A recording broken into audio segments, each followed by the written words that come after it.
Alright, what we're going to do is we're going to talk about President Bush, the second one.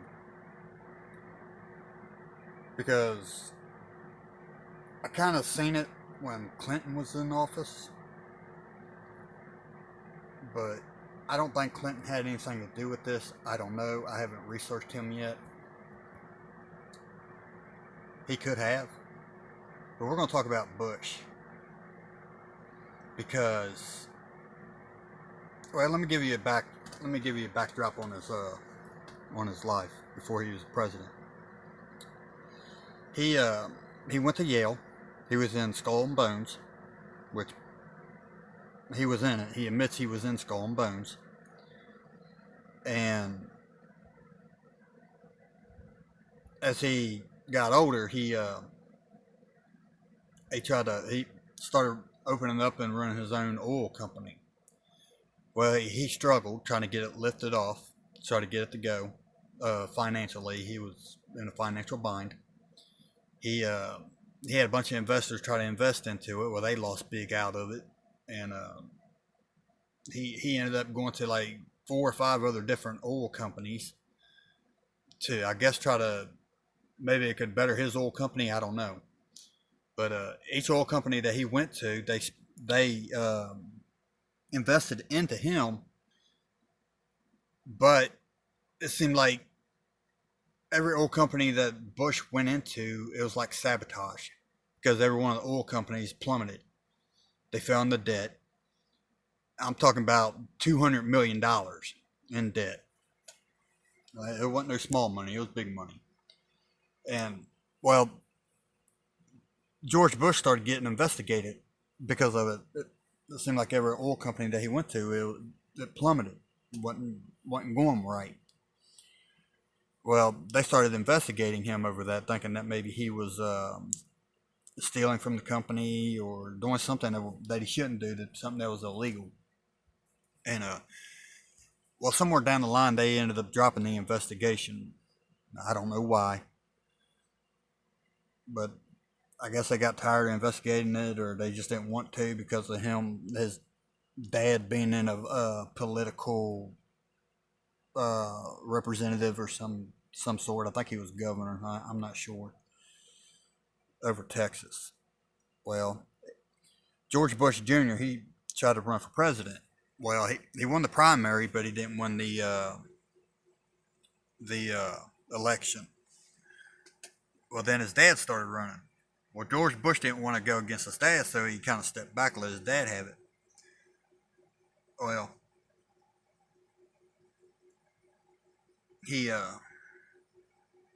I can't remember if he ran against Clinton or not. But after Clinton, then Bush decided to go ahead and run for presidency. Okay?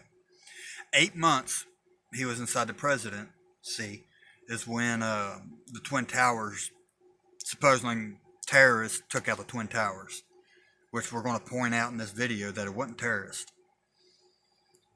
It was an inside job. And I think it was greed over the oil company. Let's get to it.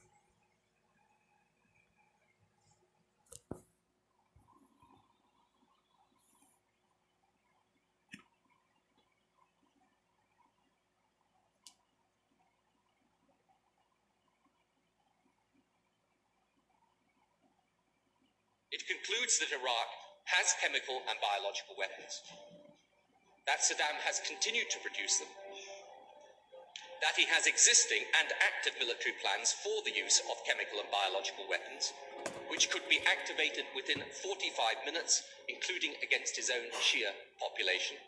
The United States knows that Iraq has weapons of mass destruction. Any country on the face of the earth with an active intelligence program knows that Iraq has weapons of mass destruction. There is no doubt that Saddam Hussein now has weapons of mass destruction.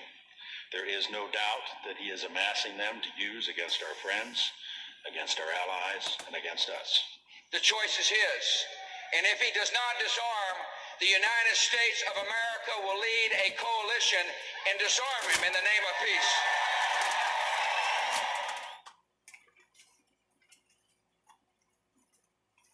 Let me stop it here for a minute. Okay. Now you see the names right here.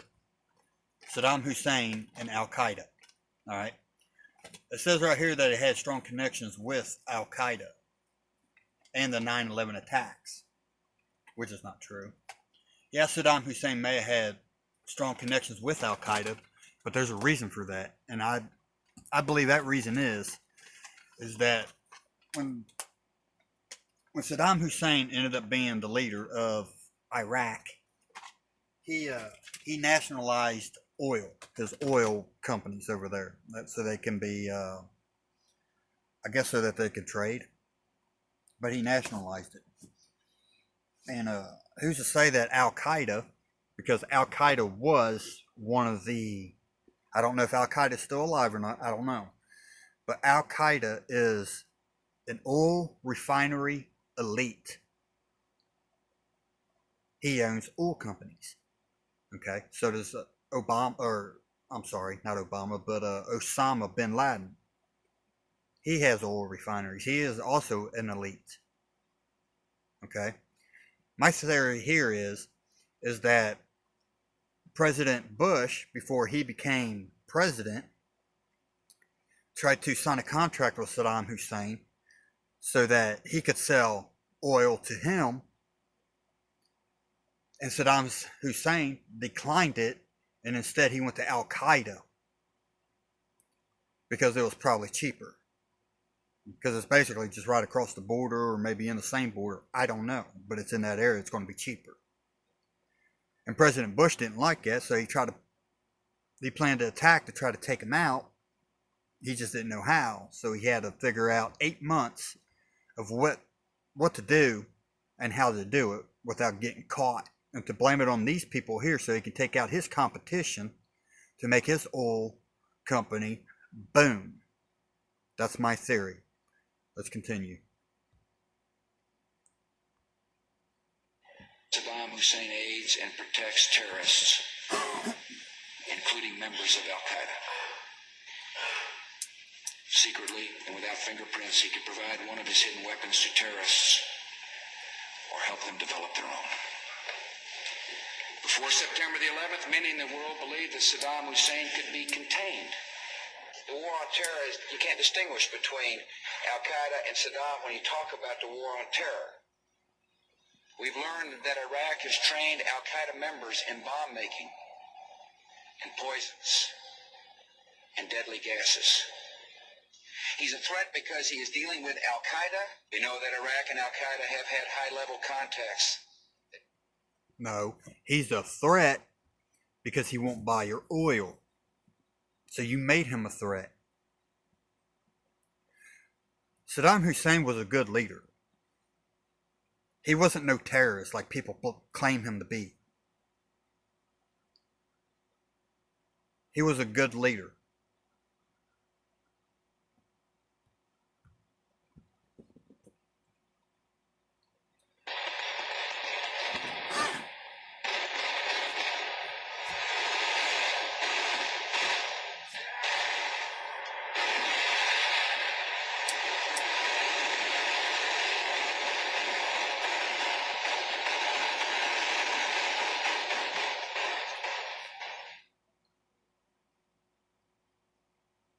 Well, what do you know?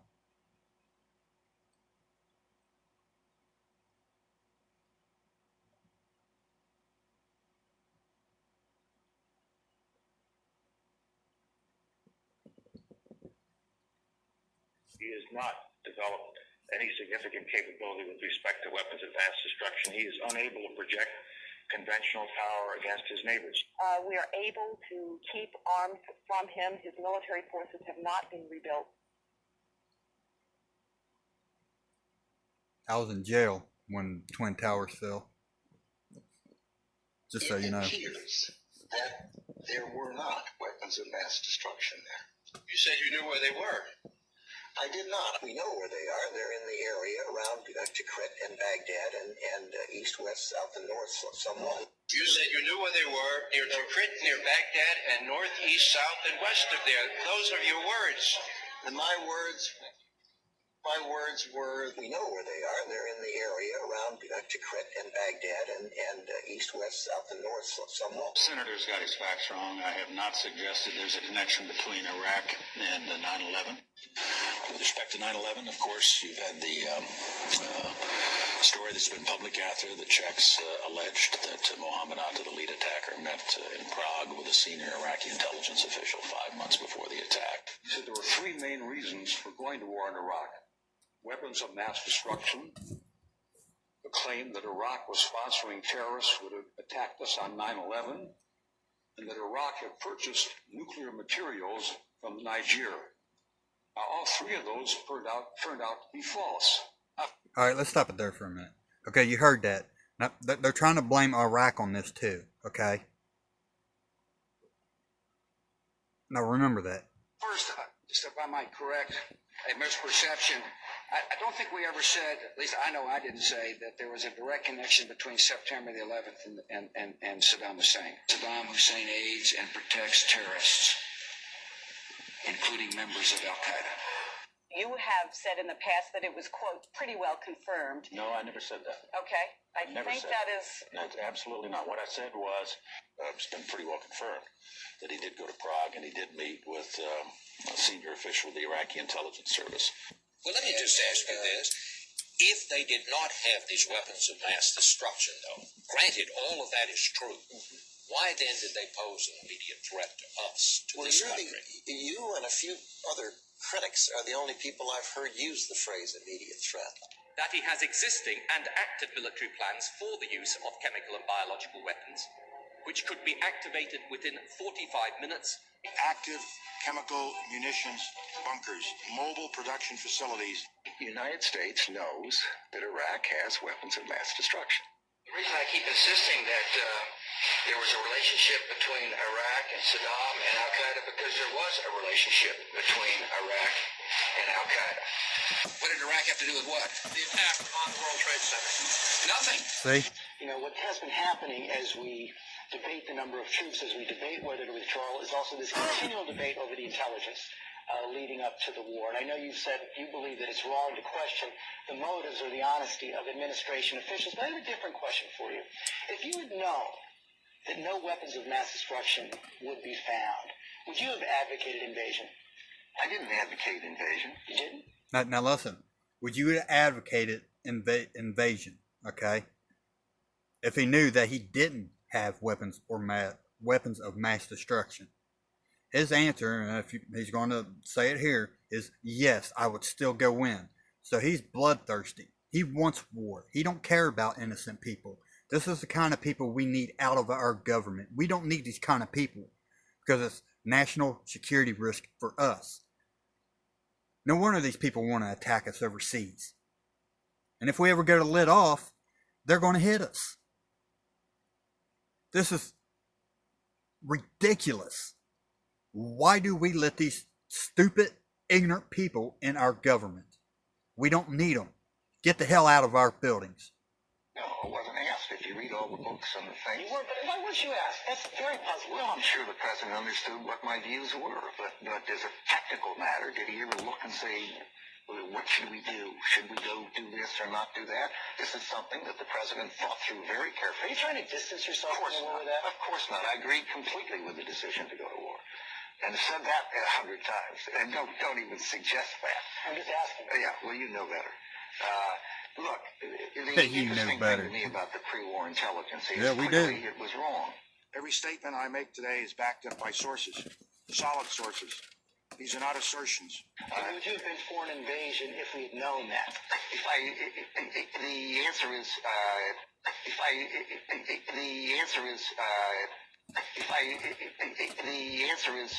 Now, if you notice, every time when somebody stutters like this in government, it's because they get tripped up and they don't know what to say. It's a sign of guilt. If anybody knows anything about the speech patterns and body language, you can tell if they're telling truth or not. This man has been lying, and he don't know what to say now to cover his lie. probably yes.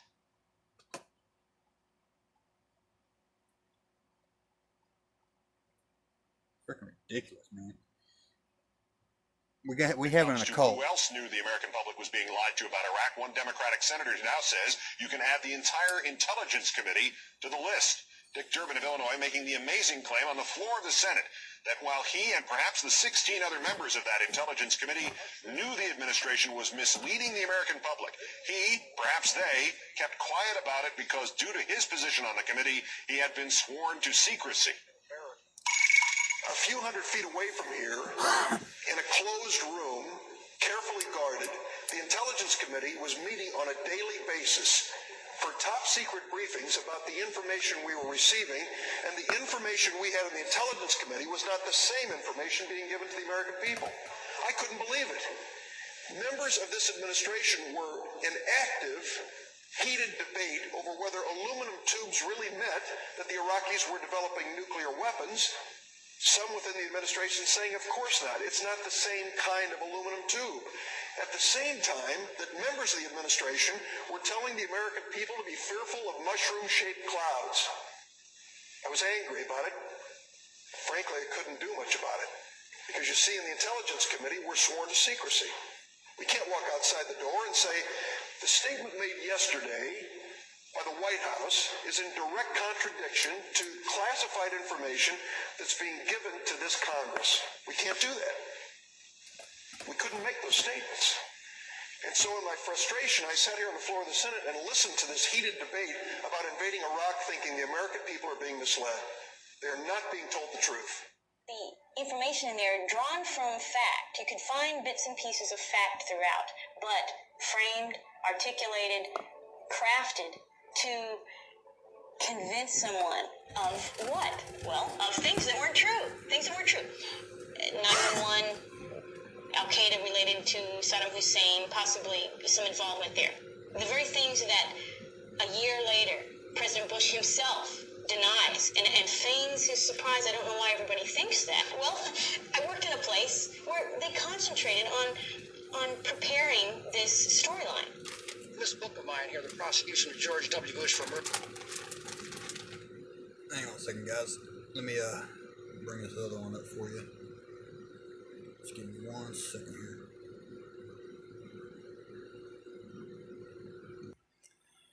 Now, guys, I apologize for this video here. There ain't nothing wrong with the video. It's the audio. So I'm going to turn on closed caption so you guys can hear what he's saying, or actually read what he's saying. And it's skipping bad through here, so you might want to mute this part. But anyways, here we go. This book of mine here, The Prosecution.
Sorry about that, guys. I don't know if that screen flipped or not.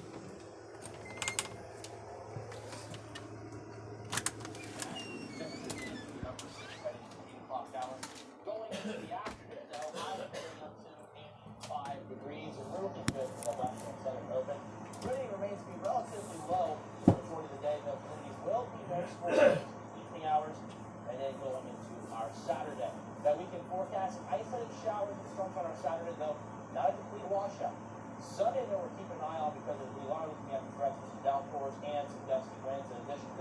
Widespread scattered showers and storms with a high of 83 for your Sunday.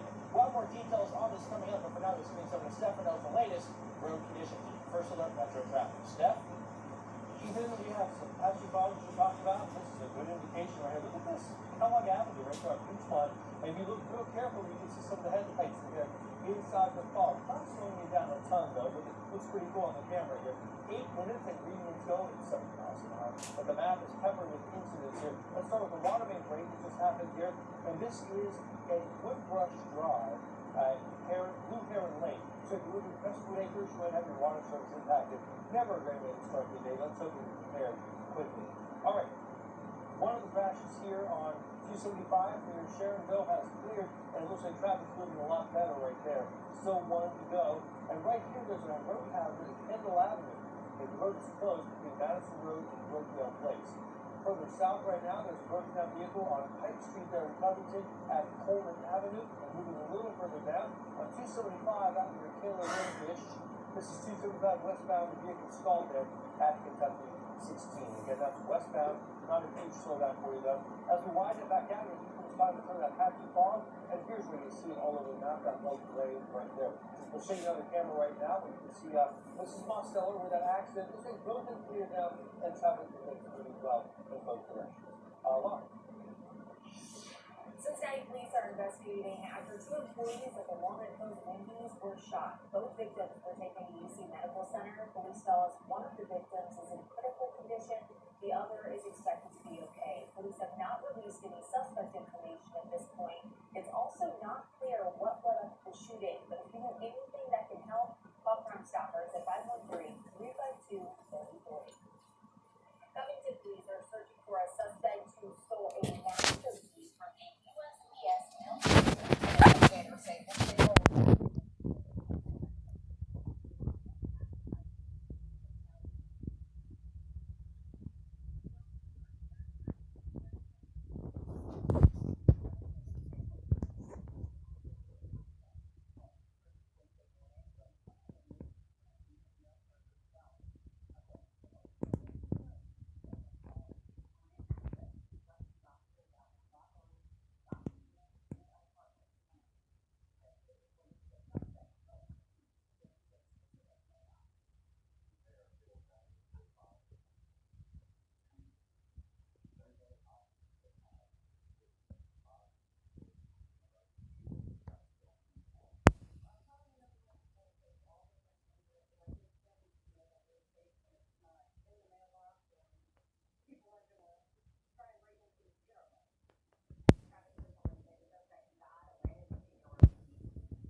Sorry guys, I got TV going in the background. If you guys are still listening.